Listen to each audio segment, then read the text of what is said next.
This video is about how to adjust print position. First, press step until encoder shows 0.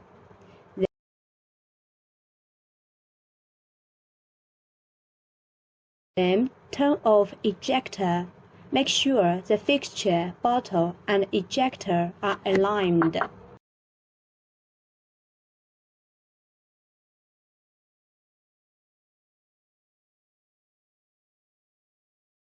Turn fixture pressure knob.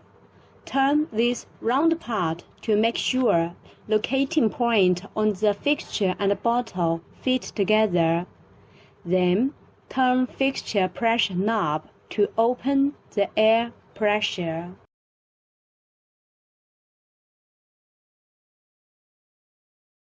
It should be like this. Turn bottle to left. There are about 2 mm space.